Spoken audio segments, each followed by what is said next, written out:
السلام علیکم ورحمۃ اللہ وبرکاتہ۔ اللہ تعالیٰ نے قرآن پاک میں مختلف جگہ پہ جنت کا ذکر کیا ہے کہ جنت کیا ہے، اور جنت کی نعمتوں کا بھی ذکر کیا ہے۔ ان ساری جنتوں کا ذکر کرتے ہوئے اللہ تعالیٰ نے انہیں ڈیفرنٹ ناموں سے بھی پکارا ہے، تو جس سے ہمیں پتہ چلتا ہے کہ جنت ایک قسم کی نہیں ہے، جنت کے ڈیفرنٹ قسم کے لیول ہیں، اور جس طرح سے انسان اپنے دنیا میں اعمال کریں گے اور جس طرح سے وہ اپنی نیکیوں میں سبقت لے کے جائیں گے، اسی طرح اللہ تعالیٰ ان کو ان کے درجات کے مطابق جنتوں میں رکھے گا، انہیں جنت عطا فرمائے گا۔ اسی طرح جنتوں کے بہت سارے نام ہیں، جنت الفردوس، جنت عدن ایٹسیٹرا۔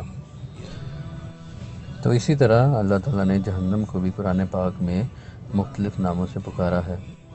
سورہ المدثر کی آیت نمبر 27 میں اللہ تعالیٰ نے جہنم کو سقر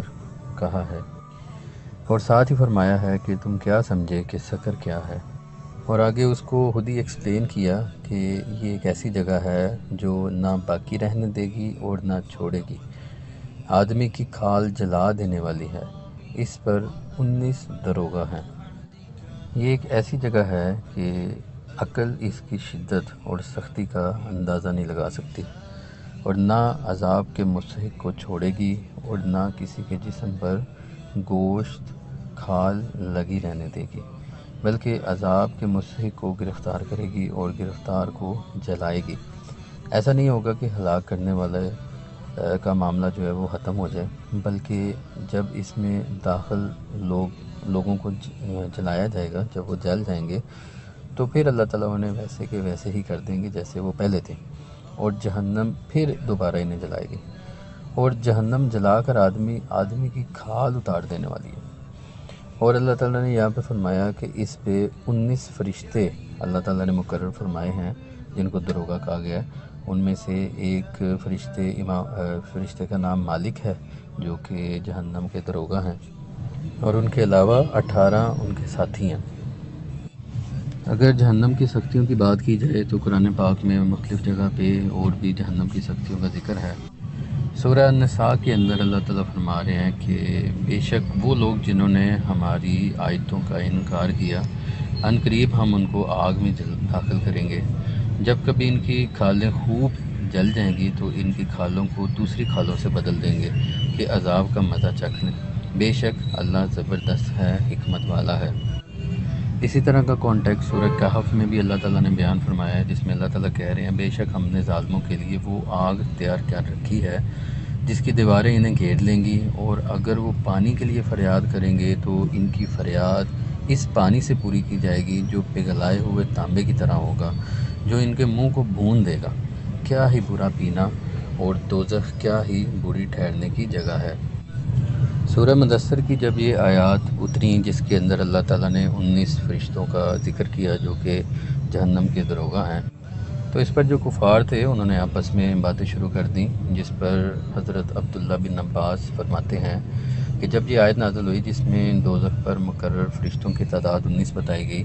تو ابو جہل قریش سے کہا کہ تمہاری ماں تم پر ہوئے، یعنی کہ وہ کفار آپس میں ایک دوسرے کو کوس رہے ہیں اور کہہ رہے ہیں کہ محمد صلی اللہ علیہ وسلم نے خبر دی ہے کہ دوزخ کے دروغہ 19 ہیں، تم انتہائی بہادر اور تعداد میں کثیر لوگ ہو، تو کیا تم ان میں سے 10 مرد دوزخ کے ایک دروغہ کو نہیں پکڑ سکتے؟ تو اصل میں یہ ان کی کم عقلی ہے کہ جس کو وہ اپنی عقلوں کے ساتھ کمپیئر کر رہے ہیں، اور اپنے آپ کو وہ بڑے بہادر اور شجاعت کے ساتھ وہ پکارتے تھے، اور وہ کہہ رہے ہیں کہ صرف 19 ہی تو دروغہ ہیں، تو ان میں سے کوئی 10 لوگ جو ہیں وہ ان پہ بھاری نہیں پڑ سکتے کہ ایک کے مقابلے میں 2 آ جائیں۔ تو یہ اصل میں انہوں نے جو جہنم کے فرشتے ہیں ان کو اپنے جیسا سمجھ لیا ہے، اور ان کو پتہ ہی نہیں ہے کہ اللہ تعالیٰ نے ان کو کن طاقتوں سے نوازا ہے، تو ان کے ساتھ کیا معاملات ہیں، اور وہ کیسے انسان تو اس کے مقابلے میں کچھ بھی نہیں ہے۔ تو وہ آپس میں باتیں کر رہے تھے، تو ان میں سے ایک جو کافر ہے اس نے جواب دیا کہ اس کا نام تھا ابو الاشد بن اسید۔ اس نے کہا کہ اس نے پھر شیخی ماری، اس نے کہا جی میں اکیلا ہی ان میں سے 17 کو کافی ہوں۔ تو یہ بھی اب مجھے لگتا ہے کہ اس نے کوئی شیخی ماری کہ 17 کا لفظ بیچ میں بول دیا، اور ساتھ میں اس نے ڈیوائیڈ کر کے بتایا، اس نے کہا اس نے کہا کہ جی جو 10 ہیں اس کو تو میں اپنی پیٹھ پر رکھ لوں گا، اور ان میں سے جو 7 ہوں گے وہ میں اپنی پیٹ پر،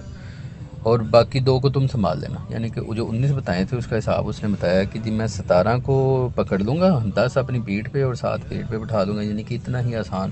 اور وہ شیخ ہی مار رہے تھے، آپس میں مذاق کر رہے تھے کہ اس کو بڑا ہی ہلکا سمجھ رہے تھے. تو خلاصہ یہ ہے کہ اللہ تعالیٰ نے دوزخ کے دروغے یا جو فرشتے ہیں ان کو انسانوں میں مرد نہیں بنائے، یعنی کہ انسانوں جیسے مرد نہیں ہے جن پر کفار غالب آ جائیں. تو یہ اصل میں ان کا جواب دیا جا رہا ہے، بلکہ اللہ تعالیٰ نے دوزخ کے دروغے فرشتے ہی بنائے ہیں. لہٰذا ان میں سے ایسا کون ہے جو فرشتوں پر غالب آ سکے؟ تو ایسا نہیں ہو سکتا. تو اللہ تعالیٰ نے ان فرشتوں کی یہ تعداد قلیل تعداد کافروں کی اس آزمائش کے لیے ہی رکھی ہے کہ وہ اس میں پڑے رہیں کہ جی وہ 19 ہی ہیں بس، اور وہ پتہ نہیں 19 ہیں، وہ 20 کیوں نہیں، وہ 21 کیوں نہیں، وہ 15 کیوں نہیں. تو جو اصل اس میں حکمت والی بات ہے، تو اللہ تعالیٰ نے یہ بھی ایک کیچ رکھا ہے کہ وہ ایک اصل بات کو چھوڑ کے ان کی تعداد کے بارے میں آپس میں جو ہے وہ بحث کرنا شروع ہو جائیں. اور اس کے اندر ایک اور بھی حکمت ہے کہ 19 کا ورڈ کیوں ہے، کہ اس کو اللہ تعالیٰ نے تورات اور انجیل میں بھی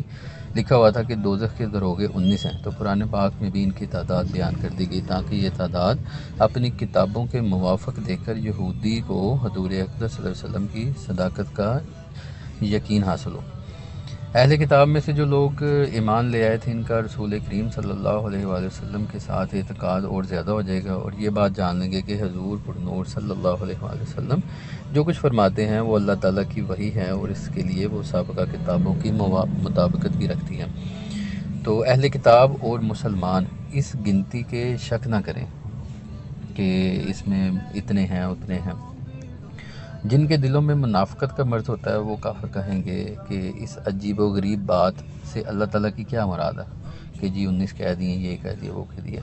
تو اب یہ فضول گوئی اور فضول قسم کی باتوں میں بحث کریں گے آپس میں. جس طرح اللہ تعالیٰ نے اس سے گمراہ کیا ہے جس نے اس کی تعداد کا انکار کیا،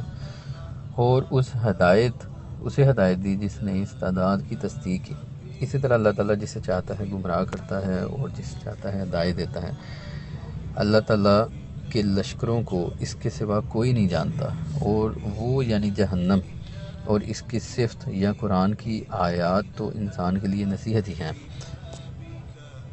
تو دعا ہے کہ اللہ تعالیٰ ہمارے ایمان کی حفاظت فرمائے اور ہمیں ایمان کی حالت میں ہی موت نصیب فرمائے، اور اللہ تعالیٰ ہمیں جنت الفردوس میں اعلیٰ مقام عطا فرمائے. ہمیں دنیا میں ایسے کام کرنے کی توفیق دے جس سے ہم جنت کے حقدار ہوں، اور جہنم کے اس انتہائی سخت اور دردناک عذاب سے ہمیں اللہ تعالیٰ نجات عطا فرمائے. آمین. السلام علیکم ورحمۃ اللہ وبرکاتہ.